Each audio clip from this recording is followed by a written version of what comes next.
My name is Lưu. I'm a Vietnamese student. I'm from NTUSD and this is my 4th year in Taiwan. And in NTUSD right now, I'm the president of Vietnamese Student Association.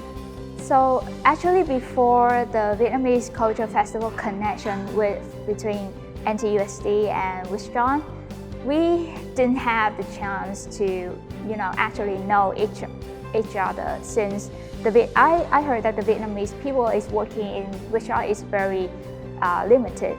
So after the connection from my senior working in Wistron introduced us, and then we have a chance to talk about and we share the common things about how we can help the Vietnamese student can work in Taiwan and in Vietnam in a very diversity, fascinating company like Wistron.